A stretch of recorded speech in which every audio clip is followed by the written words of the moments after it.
Good morning students. इसी chapter में fundamental of AC circuit में हम आगे पढ़ेंगे टर्मिनोलॉजी ऑफ एसी सर्किट। सबसे पहले इसमें साइनसोइडल वेव जो हमने बताया था आपको कि एसी कैसा होता है, जयावक्रीय होता है, जयावक्रीय तरंग देता है, बनाता है। फिर तो साइनसोइडल वेव क्या होती है? वह तरंग जो त्रिकोणमिति के जया समीकरण का अनुसरण करती है, जयावक्रीय तरंग कहलाती है। जैसे कि वेवफॉर्म में जैसे ये बना हुआ है, ठीक है। दूसरा है अल्टरनेटिंग क्वांटिटी, प्रत्यावर्ती राशि। कौन कौन सी होती है प्रत्यावर्ती राशि?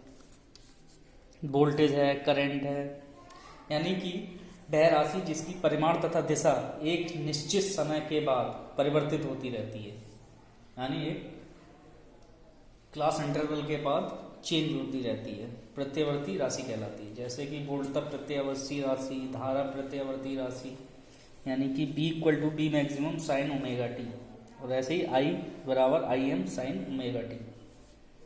उसके बाद आते हैं तात्कालिक मान, इंस्टेंटेनियस वैल्यू।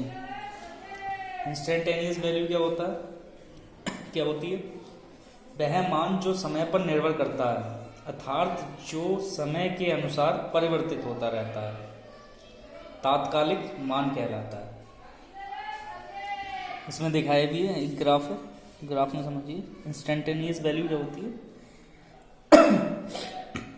पीक वैल्यू ऊपर है, जो मैक्सिमम वैल्यू होगी वो पीक वैल्यू आ गई। उसके बाद इफेक्टिव वैल्यू, एवरेज वैल्यू।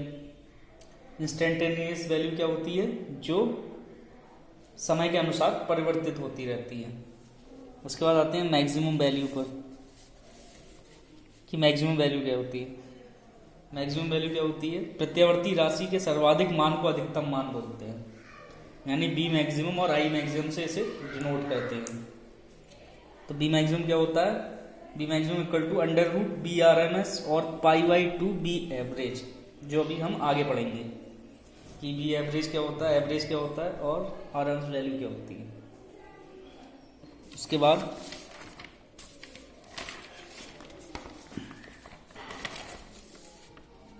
हम पढ़ेंगे पीक वैल्यू, और ये आयाम क्या होता है? आयाम मतलब एम्पलीट्यूड। एम्पलीट्यूड क्या होता है? प्रत्यावर्ती राशि कौन सी? वोल्टा या धारा जैसे कि के अधिकतम मान को, जो उसका मैक्सिमम वैल्यू होता है, उसको हम आयाम या एम्पलीट्यूड बोलते हैं। ये धनात्मक भी हो सकता है और ऋणात्मक भी। इसे डिनोट किससे करते हैं? इसे डिनोट करते हैं ए से। उसके बाद है पीक वैल्यू।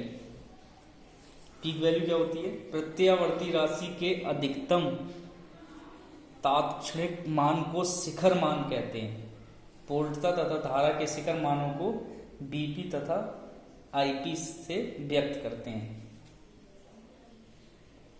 इसे क्रस्ट वैल्यू या हेड वैल्यू नाम से भी जाना जाता है। उसके बाद है एवरेज वैल्यू, औसत मान। औसत मान क्या होता है? बी एवरेज बराबर होता है B maximum upon π/2, B maximum upon π/2। तो ये हो जाएगा हमारा 2B मैक्सिमम अपॉन पाई, और इसकी हमारी वैल्यू निकल के आ जाएगी बी एवरेज 0.636 बी मैक्सिमम। तो होता क्या है? ये प्रत्यावर्ती राशि के सामान्य माध्य मान को औसत मान कहते हैं, तथा वोल्टता तथा धारा के औसत मानों को क्रमशः बी एवरेज या फिर आई एवरेज से डिनोट करते हैं। इसी तरीके से रूट मीन स्क्वायर वैल्यू क्या होता है? यानी इसे शॉर्ट में बोलते हैं BRMS। तो वो क्या होता है? B मैक्सिमम अपॉन √2 होता है। और इसकी जब हम इसको सॉल्व करेंगे √1 अपॉन √2 को, तो हमारे पास आ जाएगा 0.707 B मैक्सिमम वोल्ट। तो इसका डिफाइन कैसे करेंगे? प्रत्यावर्ती राशि के वर्ग के औसत के वर्गमूल मान को वर्ग माध्य मूल मान कहते हैं। फिर से सुने, प्रत्यावर्ती राशि के वर्ग के औसत के वर्गमूल मान को वर्ग माध्य मूल मान कहते हैं। इसे डिनोटेड करते हैं BRMS से। इसे और भी नाम से जाना जाता है, जैसे कि प्रभावी मान इफेक्टिव वैल्यू, वास्तविक मान real value, measuring value, virtual value और आरएमएस वैल्यू। उसके बाद ये क्वेश्चन रहेंगे, ये डेफिनेशंस रहेंगी इसकी एग्जाम्स में। फॉर्म फैक्टर क्या होता है, रूप गुणांक क्या होता है। रूप गुणांक क्या होता है, रूप गुणांक होता है वर्ग माध्य मूल मान बटे औसत मान। अगर इसको डिफाइन करें तो कैसे करेंगे, यह प्रत्यावर्ती राशि के वर्ग माध्य मूल मान तथा औसत मान का अनुपात है। इसे KF से डिनोट करते हैं। तो KF बराबर क्या हो गया, BRMS upon B average. BRMS की वैल्यू हो गई B maximum upon √2 multiplication with B average, ये उल्टा हो जाएगा यानी π/2 B maximum pi upon 2B maximum. तो इसकी जो वैल्यू आ जाएगी वो आ जाएगी हमारे पास 1.11, यानी हमारे पास KF की वैल्यू क्या आ गई, 1.11 आ गई। उसके बाद पीक फैक्टर। पीक फैक्टर क्या होता है, पीक फैक्टर होता है अधिकतम मान और वर्ग माध्य मूल मान का अनुपात। यह प्रत्यावर्ती राशि के अधिकतम मान तथा वर्ग माध्य मूल मान का अनुपात है। इसे क्रेस्ट फैक्टर, हेड फैक्टर या मैक्सिमम फैक्टर के नाम से भी जाना जाता है। तो KP बराबर क्या हो जाएगा, B मैक्सिमम अपॉन BRMS। जब मैं BRMS की वैल्यू रखेंगे B maximum multiplication √2 upon B maximum, तो हमारे पास आएगा √2 और √2 का मान क्या होता है 1.414। तो हमारे पास KP की जो वैल्यू आएगी वो निकल के आएगी 1.414। प्लेन एंगल, तल कोण क्या होता है, किसी तल पर बना हुआ कोण तल कोण या प्लेन एंगल कहलाता है। इसे अंश या डिग्री में यानी थीटा से व्यक्त करते हैं। तो थीटा बराबर क्या होता है, ω/t। तो ओमेगा की वैल्यू होती है 2πf और f होता है 1/t।